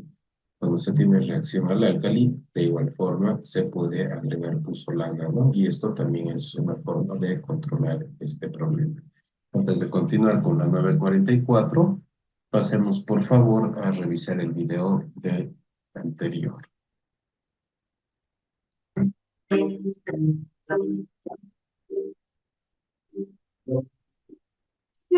Gentlemen, I'm ripping pages out of the ASTM, but not on purpose. At the very least, we know I got the ASTM open to the test I'm going to be performing. I always like to have these open. Welcome to Intelligent Concrete. My name is John Belkowitz, and before we get into the meat of the presentation, don't forget to like, subscribe, click that little bell down there. We are going over colloidal silica in a grout mixture as per ASTMC 1567-ish. We went over two previous videos where we talked about what the colloidal silica is doing for the grout to protect it or mitigate that alkali silica reactivity. We even dove into what alkali silica reactivity was. We went over weighing out the mix. I went over the mix design with you, and Whitney was gracious enough to weigh out the materials. And then we went into sequencing the mix and an easier way of getting colloidal silica into your hydrated cement matrix or your cementitious composite without worrying about agglomeration. So today, what we're going to talk about is that test, and it's really covering a small portion of ASTMC 1260. We want you to see what we're going to be using, and it is an accelerated test. Normally, or it used to be used as a 14-day accelerated mortar bar method. And the idea was to make sure that whatever concoction you were using with your aggregate, you got less than 0.1% expansion at 14 days. And now it's actually been pushed to 28 days. So you're putting it in an 80 degrees Celsius, what is 175 degree Fahrenheit oven. It's in a very special Tupperware container. You're going to see it here in a little bit. That first 24 hours from hardening or from water cement, you're going to plop it into that temperature or that tap water bath that's in the oven. At the same time, you're putting a 1 normality solution of sodium hydroxide bath in the oven to get it up to temp. And then 24 hours after you put that bar, that set of bars, set of 3 bars in your tap water bath, it goes into your sodium hydroxide. You're going to be measuring it at, what is it, 137, 10, 14. 137, 10, 14, 17, 21, and 28. Isn't she smart? So we do that using a length comparator to look at how the sodium hydroxide causes the mortar bar to expand over time. And that expansion is coming from the combination of the sodium hydroxide, the alkalis in the concrete, the heat, and then that reaction between the alkalis and that reactive aggregate, causing that ASR gel to manifest at the interface expanding and then overall causing that mortar bar to expand. And we see that expansion with the bars using the length comparator. So that's what we're going to jump into right now.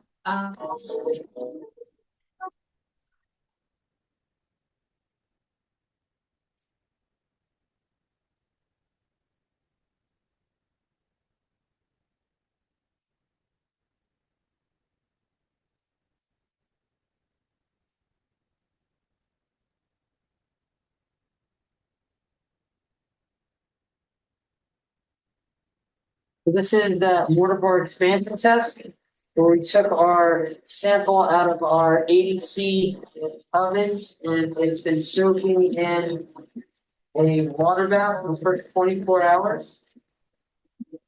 We used the tear to measure or to get a 0 on the length comparator. Then we take the samples. Thanks for joining us today. We had a great time mixing and making some concrete. What we're working on is the ASR gel mortar bar expansion test, and it's accelerated method where we're cooking these mortar bars in a sodium hydroxide solution and measuring the length change over 28 days. Let us know your thoughts, your comments, your concerns when using colloidal silica to mitigate ASR. And if you have a colloidal silica admixture and you're wondering whether or not it's good for ASR mitigation, this is a great test to use. Have a great day. Go concrete. Beat asphalt.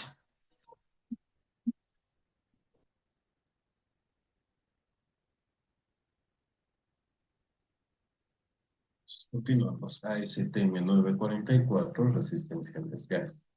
Una herramienta fundamental para evaluar la resistencia al desgaste de diversos materiales utilizados en la industria de la construcción y la ingeniería. Esta prueba estandarizada permite a los profesionales determinar la durabilidad y vida útil de los productos, lo que es importante para garantizar la seguridad y el desempeño a largo plazo de las estructuras y pavimentos. El objetivo de esta prueba tiene como objetivo cuantificar la resistencia al desgaste de materiales como concreto, mortero, piedra natural y otros productos de construcción. Esto permite a los ingenieros y fabricantes evaluar la idoneidad de los materiales para aplicaciones específicas.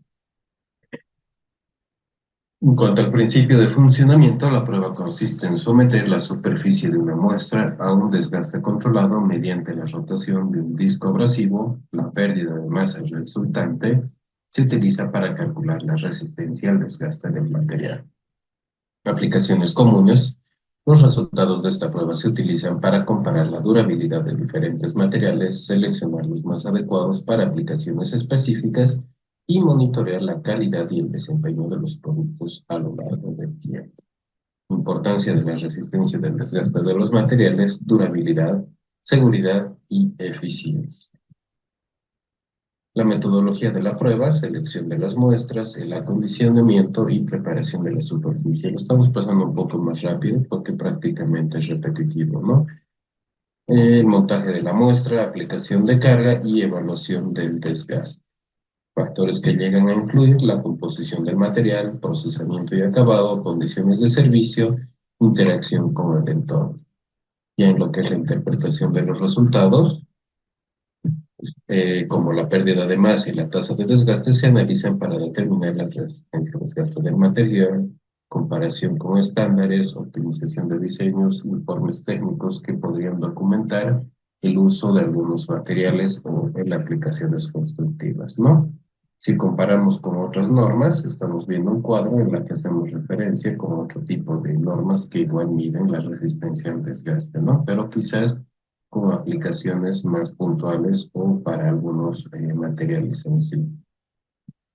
Por lo tanto, las aplicaciones de nuestra norma ASTM 944 en la industria de la construcción tenemos para la construcción de infraestructura, materiales de revestimiento y obviamente el control de calidad de los proyectos de construcción.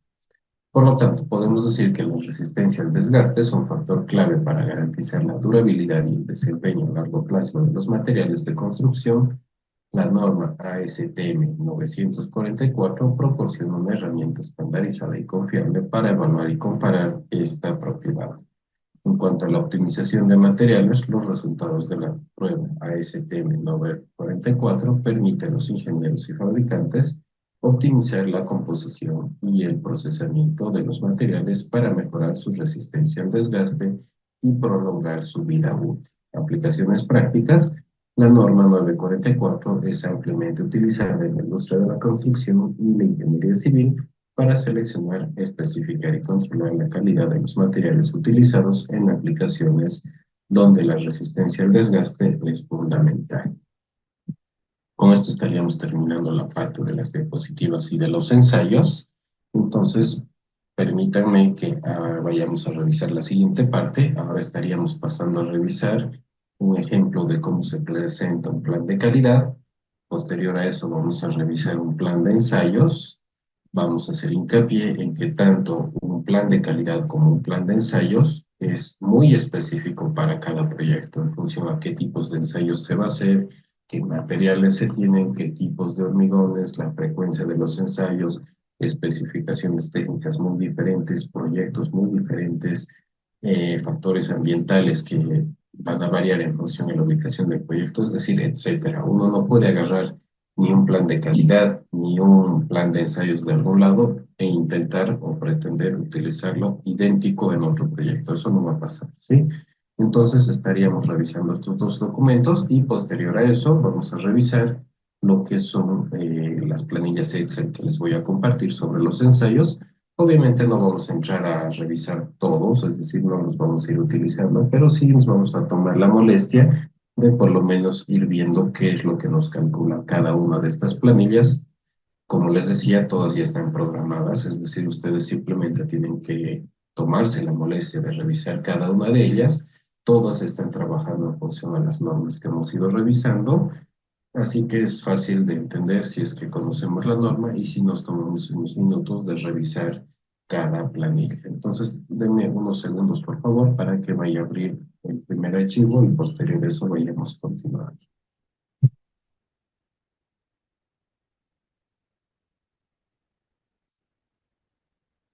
Entonces, continuamos. Aquí tenemos un plan de gestión de calidad. Lastimosamente solo lo tengo en PDF. En algunos sectores posiblemente lo vean algo desconfigurado por el hecho de que tenía que eliminar algún tipo de información.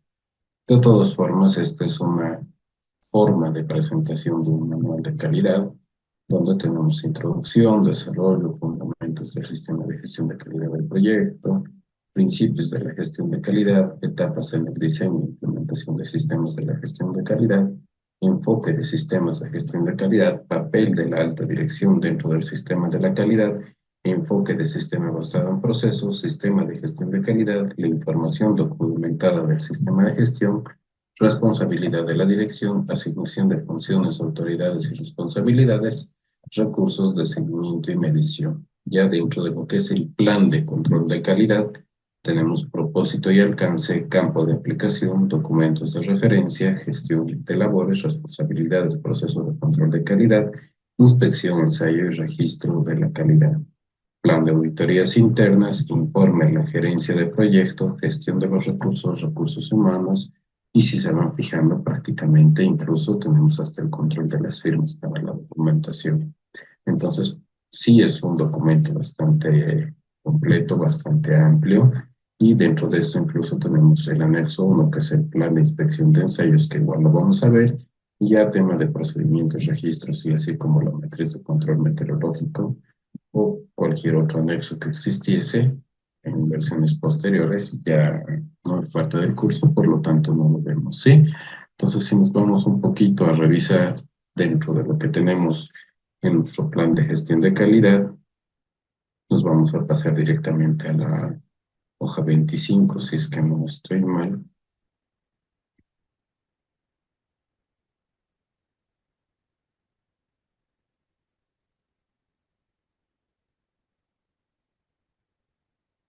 Dentro del plan de calidad tenemos un propósito y alcance. No le vamos a dar lectura a esta parte, más nos vamos a guiar al... Okay. Dentro de esto indica todo lo que se tiene que hacer control de calidad, ¿no? Si se fijan en materiales, materias primas, producción de hormigón, labores de laboratorio, y bueno, va detallando de todos los aspectos relacionados. En el tema de documentos de referencia, obviamente cada proyecto tiene sus propios documentos. En este caso está hablando del pliego de condiciones, propuesta, carta de adjudicación, acta de concertación, proyecto de diseño final, la declaratoria de impacto ambiental y una serie de documentos más, ¿no? Las responsabilidades, habla de las responsabilidades que debe tener el contratista en lo que es control de calidad, obviamente referido a lo que está indicando los términos del contrato, ¿no? Un pequeño organigrama de cómo tiene que ser la organización, algunas funciones del Departamento de Control de Calidad, relación del control de calidad con planificación, construcción e ingeniería.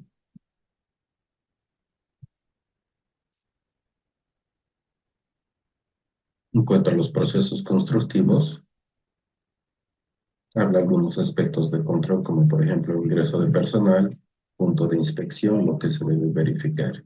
Ingreso de materias primas, cemento, se debe el control en almacenamiento, preservación, pruebas de fábrica, es decir, habla de cada material o de cada elemento, qué cosas se deberían controlar en el momento de ingreso. Plan de auditorías internas, informe de gerencia del proyecto, gestión de recursos, las funciones del personal clave o el personal más importante, como tenemos en este caso al superintendente, gerente ejecutivo, al subgerente, ingeniero general, y etcétera, ¿sí? Entonces, si nos fijamos,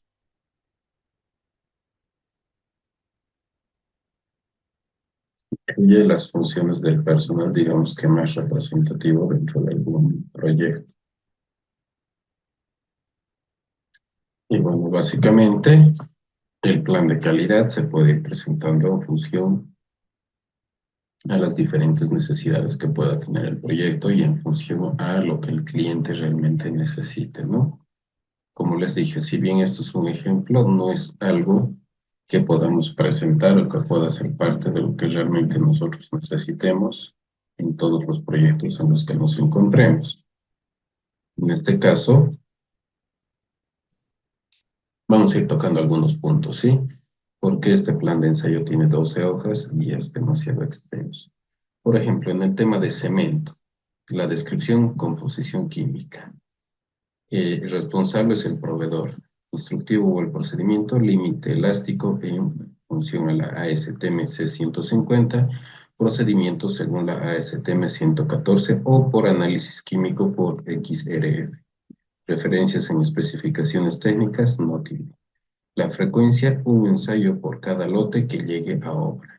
Criterio de aceptación, menor al 6%. Equipos, espectrómetro, registro del proveedor, nombre del registro, un certificado de calidad del proveedor. Exclusiones, ninguna. Entonces, si se fijan, por ejemplo, solamente para el tema de cemento existen varios. Aquí vamos a ver un tiempo de inicio de fraguado.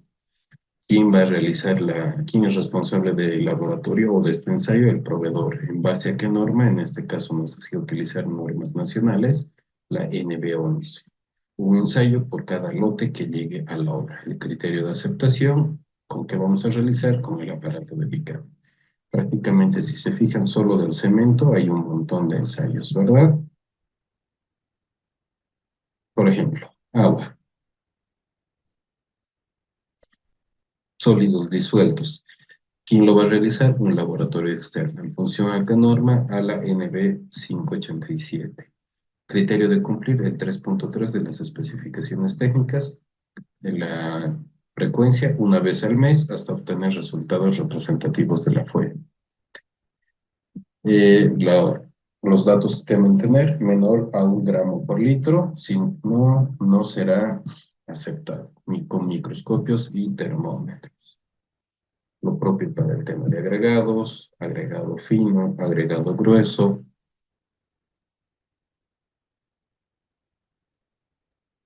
Por ejemplo, aditivos, vamos a tomar en cuenta cualquiera. Aditivos reductor de agua, densidad, ¿quién lo va a realizar? El proveedor, método de pignómetro, 3.5 según las especificaciones que habla de aditivos, Un juego de ensayos para cada tipo de aditivo, marca, proveedor. Los parámetros de control con que se realiza con un pignómetro. Si se fijan, existen diferentes elementos. Y bueno, aquí ya estaríamos pasando a otros que corresponden a otro tipo de trabajos, ¿no? Como densidad máxima, CBR, materiales que son materiales para terraplenes.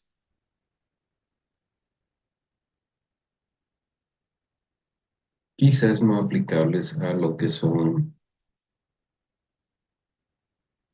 barra de acero. Perfiles de acero, acero estructural, requisitos, proveedor, según la norma ASTM A36, debe cumplir la 3.10.2 de condiciones indicado en las especificaciones. Los ensayos se realizan un juego de ensayos para cada proveedor, marca, fábrica. Y de esa misma forma se va realizando este plan de ensayos para todos los elementos, por ejemplo, un hormigón. Resistencia a la compresión en hormigones de vigas para casa de máquinas. Laboratorio, según la norma 586, para las obras de hormigón, 3 probetas por cada ensayo de resistencia a compresión. De la misma forma, ¿no? Va para todos los elementos que se vayan a realizar. Ustedes lo van a poder revisar a detalle, se los estoy compartiendo. Ahora vamos a abrir el Excel para poder revisar el tema de las planillas. Si me dan un minuto, por favor. Este es nuestro Excel. Ya lo han debido ver en parte de la propaganda o incluso en lo que hemos visto en la clase de introducción, ¿no? Entonces, en este caso, prácticamente esta es una hoja de cálculo para el tema de dosificación de hormigón convencional. El método es de la ACI, te va indicando qué tipo de hormigón quieres diseñar y con qué parámetros estás tomando de la norma, ¿no? Nosotros queremos un hormigón de resistencia 15, pero como es un hormigón inicial, la norma te indica que debes diseñar más 7 megapascales. Es por eso que nuestro diseño es básicamente 22 megapascales. Vas añadiendo los elementos y en función de esto te va a ir calculando todo el resto que tú necesitas, ¿no? De todas formas, en lo que sería nuestro curso de experto en dosificaciones, es que vamos a ver este tema a detalle y vamos a ir cargando planillas y realizando dosificaciones múltiples, ¿no? Una segunda planilla es el tema de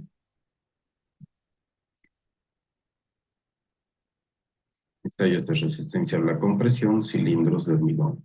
En este caso, si nos fijamos, tenemos tipo de hormigón, en base a qué diseño se ha trabajado, qué resistencia se ha buscado, qué fecha se ha colocado el hormigón, fecha que se ha roto, qué edad tenía, diámetro, altura, asentamiento, peso de la probeta, área, volumen, densidad, carga de rotura, la resistencia cilíndrica corregida.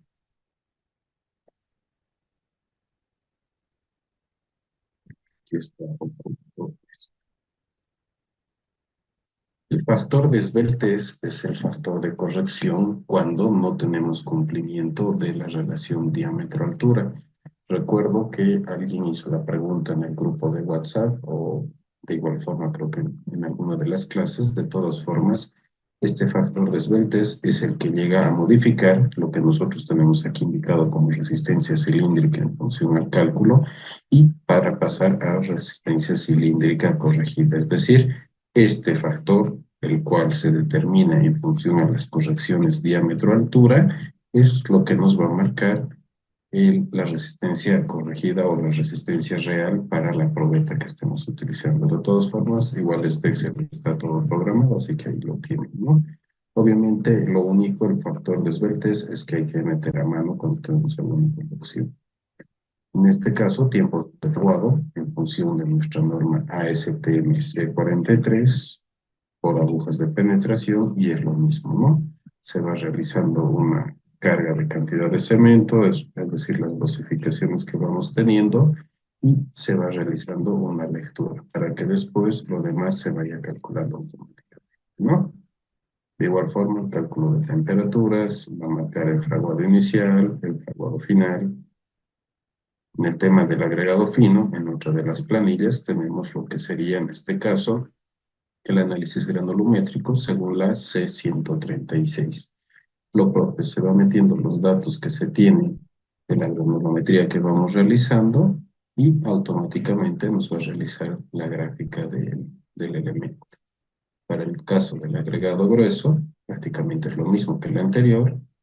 Este otro es igual, agregado grueso. Tenemos para el tema de dosificación teórica, según la AASHTO T27. Esto es para poder hacer mezcla de dos agregados y que puedan entrar en alguna granulometría que requerimos, ¿no? Gradación combinada según el método de Fuller. Son planillas sencillas, pero que llegan a ser útiles cuando estamos viendo este tema dosificación para hormigón según la T85 y es lo propio, ¿no? Tenemos peso específico y absorción del agregado grueso según la ASTM 127.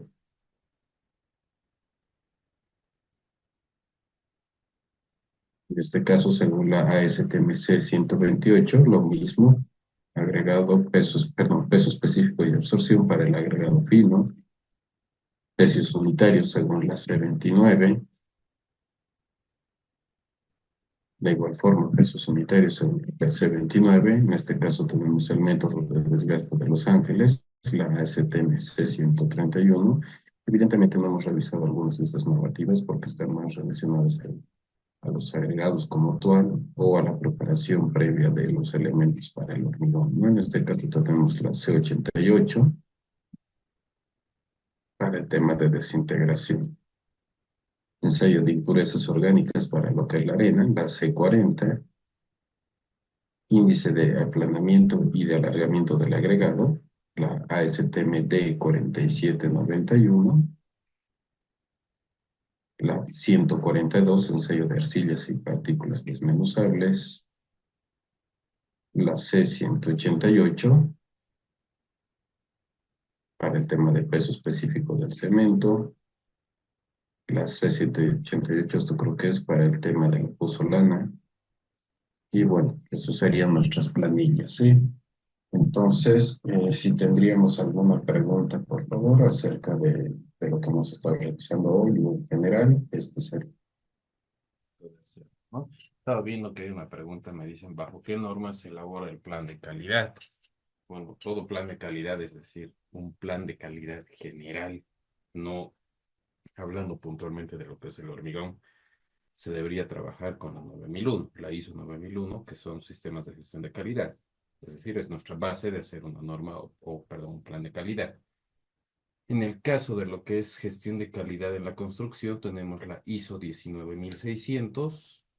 Para lo que es planificación y creación de planes de calidad, es la ISO 1005 o 10005, algo así, si no estoy mal. Obviamente, adicional ya viéndonos a lo que es el tema de plan de calidad, lo que es hormigón o lo que es un proyecto de construcción, obviamente nos tocará meter en lo que es especificaciones técnicas, es decir, del proyecto en general o del hormigón en este caso, requisitos de calidad de cumplimiento para cada uno de ellos, procedimientos de control de calidad, procedimientos de ensayos y pruebas, requisitos de certificación y calibración, procedimientos de resolución de conflictos si es que hubiese alguna desviación y se requiere el poder solucionar. Es decir, nuestro plan de calidad va a ir adoptando muchos conceptos, muchas normas, mucha información. ¿Qué tan robusto se convierte? Pues depende del tamaño del proyecto y de toda la información que le vayamos a añadir, ¿no? Obviamente tiene que ser algo sencillo de entender, sencillo de llenar, de completar, de hacer. De nada serviría rellenar tanto que al final no sea práctico o no sea útil para nuestros proyectos. Peor aún, si nuestros proyectos no son muy grandes, pues no vale la pena hacer algo muy grande. Nos conviene hacer algo útil y práctico para el proyecto en el que estemos. Sin embargo, que demuestre el cumplimiento de todo lo que se debe hacer, ¿no?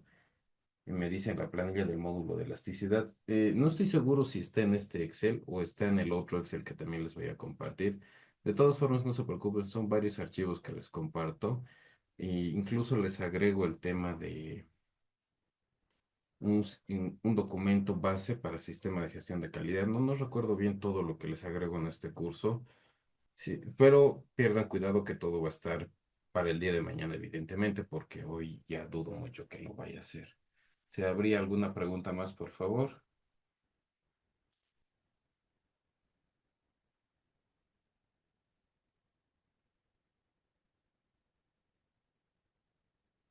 Creo que ninguna, ¿no? De todas formas, los micrófonos también están abiertos por si alguien quiere utilizarlo. En lo que vamos comentando, para un plan de calidad o un sistema de gestión de calidad, también podríamos tomar en cuenta normas ACI como la 301, que es especificaciones de hormigones estructurales, la ACI 318, que es el código de construcción, todos lo conocemos. Existe la C33 y C150, que es una de ellas es para el cemento Portland, creo que la C150 y la C33, que es para la especificación de agregados. Es decir, básicamente todas las normas pueden ser la base o el soporte para que nosotros hagamos o fabriquemos o impongamos o desarrollemos nuestro plan de calidad y nuestro sistema de gestión. Pero, obviamente, el punto de partida son las especificaciones técnicas, es decir, con las especificaciones nos guiamos qué tanto necesitamos hacer en nuestro plan o sistema de gestión. Bueno, no tener más preguntas.